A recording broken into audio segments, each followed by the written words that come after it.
তালেবান আফগানিস্তানের একটি দেওবন্দি পশতুন ইসলামপন্থী দল এবং জিহাদি রাজনৈতিক আন্দোলন এবং সামরিক সংগঠন। তালেবান পূর্ব দক্ষিণ আফগানিস্তানের পশতুন এলাকার ধর্মীয় শিক্ষার্থীদের একটি আন্দোলন যারা পাকিস্তানে ঐতিহ্যবাহী ইসলামী বিশ্ববিদ্যালয়ে শিক্ষালাভ করেছিল। এদের সাথে তাজিক এবং উজবেক ছাত্ররাও যোগদান করে, তাই অন্যান্য নিগোষ্ঠীভিত্তিক মুজাহিদ দলগুলো হতে এর বৈশিষ্ট্যগত পার্থক্য রয়েছে, যা তালেবানের দ্রুত বৃদ্ধি এবং সাফল্যের মূল ভূমিকা পালন করেছিল। বাজপাখির এই পর্বে আমরা জানব তালেবান কি, তালেবান কবে গঠিত হয়েছিল এবং তালেবানের লক্ষ্য বা উদ্দেশ্য কী। বাজপাখি চ্যানেলে আপনি নতুন হলে আমাদের চ্যানেলটিকে সাবস্ক্রাইব করে বেল আইকনটিতে ক্লিক করুন এবং পুরো ভিডিওটি জুড়ে আমাদের পাশে থাকুন। সেপ্টেম্বর 1994 মোল্লা উমর তার শহর কান্দাহারে 50 জন শিক্ষার্থী নিয়ে এই তালেবান দলটি প্রতিষ্ঠা করেন। 1992 সাল থেকে তিনি মাইওয়ান্ত উত্তর কান্দাহার প্রদেশের সাং-ই-হিসারে মাদ্রাসাতে অধ্যয়নরত ছিলেন।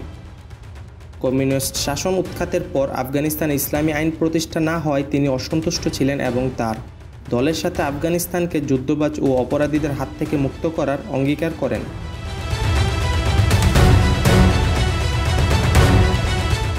1994 সালের 3 নভেম্বর তালেবান এক আকস্মিক হামলায় কান্দাহার শহর জয় করে। 1995 সালের 4 জানুয়ারির পূর্বে 12টি আফগান প্রদেশ তাদের নিয়ন্ত্রণাধীন ছিল। বিভিন্ন এলাকা নিয়ন্ত্রণাধীনকারী বাহিনীর প্রায় বিনা যুদ্ধে আত্মসমর্পণ করত।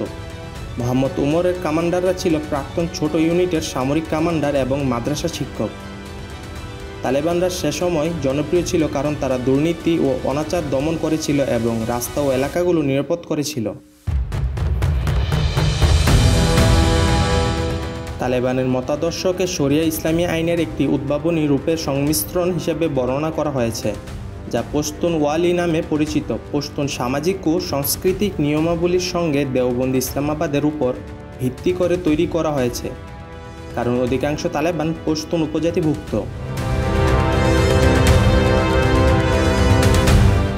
1996 থেকে 2001 সাল পর্যন্ত আফগানিস্তানের প্রায় 3/4 অঞ্চল তালেবানের নিয়ন্ত্রণে ছিল এবং তারা সেখানে ইসলামী আইন শরীয়ত প্রণয়ন করেছিল। 1994 সালে আফগান গৃহযুদ্ধের অন্যতম প্রধান দল হিসেবে তালেবানের আবির্ভাব ঘটে। এই দলটি মূলত পূর্ব দক্ষিণ আফগানিস্তানের পশতুন এলাকার ছাত্রদের নিয়ে গঠিত হয়, যারা ঐতিহ্যবাহী ইসলামী বিশ্ববিদ্যালয়ে শিক্ষালাভ করেছিল এবং সোভিয়েত আফগান যুদ্ধের সময় যুদ্ধ করেছিল। মোহাম্মদ উমরের নেতৃত্বে এই আন্দোলন আফগানিস্তানের বেশিরভাগ অংশে ছড়িয়ে পড়ে। 1996 সালে আফগানিস্তান ইসলামী আমিরাত প্রতিষ্ঠিত হয় এবং আফগান রাজধানী কান্দাহারে স্থানান্তরিত হয়। 2001 সালে ডিসেম্বরে আফগানিস্তানে যুক্তরাষ্ট্রের নেতৃত্বে আক্রমণের পর ক্ষমতাচ্যুত না হওয়া পর্যন্ত দেশের বেশিরভাগ অংশ তালেবানের নিয়ন্ত্রণে ছিল। তালেবান সরকারকে আনুষ্ঠানিক স্বীকৃতি দিয়েছিল মাত্র 3টি দেশ: পাকিস্তান, সৌদি আরব এবং সংযুক্ত আরব আমিরাত। পরে এই দলটি আফগানিস্তান যুদ্ধে যুক্তরাষ্ট্র সমর্থিত কারজাই প্রশাসন এবং ন্যাটো নেতৃত্বাধীন আন্তর্জাতিক নিরাপত্তা সহায়তা বাহিনীর বিরুদ্ধে লড়াই করার জন্য একটি বিদ্রোহ আন্দোলন হিসেবে পুনরায় একত্রিত হয়।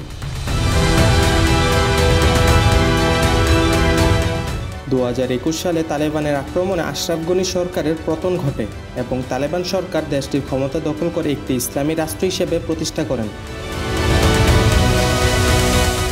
ভিডিওটি ভালো লেগে থাকলে বাজপাখির অন্য ভিডিওগুলি দেখতে পারেন। বাজপাখি চ্যানেলে আপনি নতুন হলে চাইবে আমাদের চ্যানেলটিকে সাবস্ক্রাইব করে বেল আইকনটিতে ক্লিক করুন।